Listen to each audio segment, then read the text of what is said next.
কোটাসুরে প্রাচীন শিবলিঙ্গ উদ্ধার। বীরভূমের ঐতিহাসিক কোটাসুর শিব মন্দির প্রাঙ্গণে চাঞ্চল্য। মন্দিরের পাশে মাটি খোঁড়ার কাজ চলাকালীন আচমকাই মাটির নিচ থেকে উদ্ধার হল এক অত্যন্ত প্রাচীন ও অলৌকিক শিবলিঙ্গ। এই খবর ছড়িয়ে পড়তেই এলাকায় ব্যাপক কৌতূহল সৃষ্টি হয়েছে। দূর দূরান্ত থেকে মানুষ ছুটে আসছেন এই অলমেগা নিদর্শন দর্শন করতে।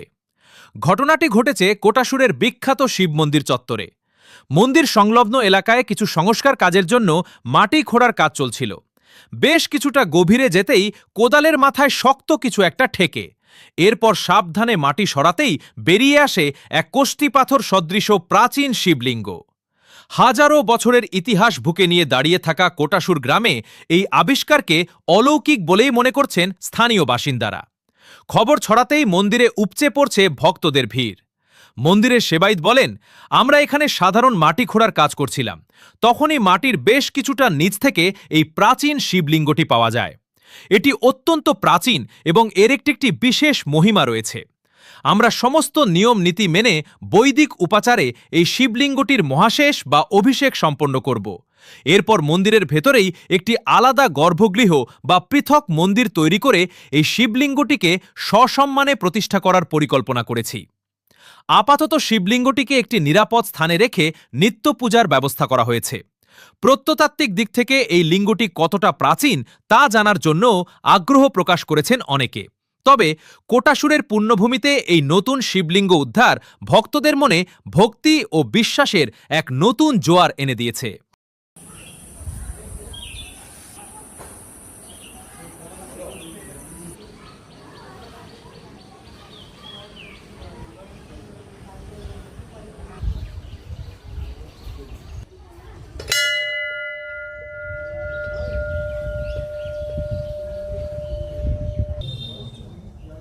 আপনারা এখানে প্রথম থেকে উপস্থিত ছিলেন তো যখন খোঁড়া কাজ হচ্ছিল?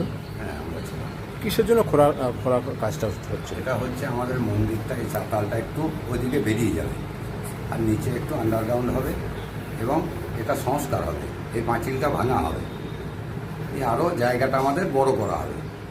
আমাদের যে কোনো অনুষ্ঠান, শিবরাত্রি বা এমনি শ্রাবণ মাসে যে জল ঢালা হয় তখন এখানে 10-20 হাজার লোককে প্রসাদ খাওয়ানো হয়। ওই জন্য চাতালটা আমাদের বাড়ানোর জন্য এই কাজগুলো চলছে। আচ্ছা, মাটির কতটা নিচে শিবলিঙ্গটা উদ্ধার হয়েছে? মোটামুটি এই শিবলিঙ্গটা পাওয়া গেছে মোটামুটি 5-7 ফুট নিচে। সাঁওতালদের লেবারে কাজ করছিল, ওরাই ওদের ওই ফাওড়া করে খুঁড়তে খুঁড়তে ওদের নিয়েতে ঠিকেছিল। শিবলিঙ্গটা দেখতে কীরকম? শিবলিঙ্গটা দেখতে কিন্তু আমি যা আমার জ্ঞান অবস্থায় দেখছি, মানে এখন থেকে আমরা কোনোদিন দেখি না একে। আমার বাবারাও নাকি বলে এখানে শিবলিঙ্গ আছে বলে জানি না। দেখতে পুরো আলাদা।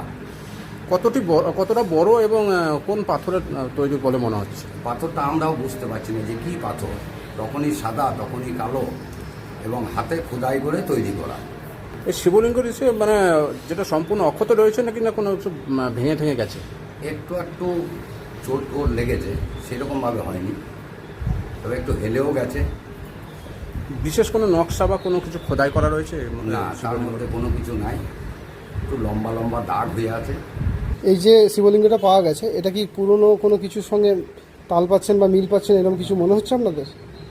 সেরকম একটু পাওয়া যাচ্ছে যে আমাদের মদনেশ্বর যে শিব আছে ওর সঙ্গে একটু মনে হচ্ছে যেন মিল আছে। এখানে কি আগে কোনো প্রাচীন মন্দির বা স্থাপনা ছিল বলে আপনারা জানেন? এখানে আমি শিবলিঙ্গটা একটা মন্দির দেখেছিলাম, আমাদের যে মন্দিরের বাঁদিকে, মন্দির উঠতে বাঁদিকে আমাদের যে ভোগ ঘর আছে, ওখানে একটা মন্দির ছিল বহু পুরাতন বড়। সেখানে কোনো শিব টিপ ছিল না, ওটা ভাঙা হয়েছে, তারপর ভোগ মন্দির তৈরি করা হয়েছে। স্থানীয় মানুষ হিসেবে আপনারা এই ঘটনাটাকে কতটা অলৌকিক বা তাৎপর্যপূর্ণ বলে মনে করছেন?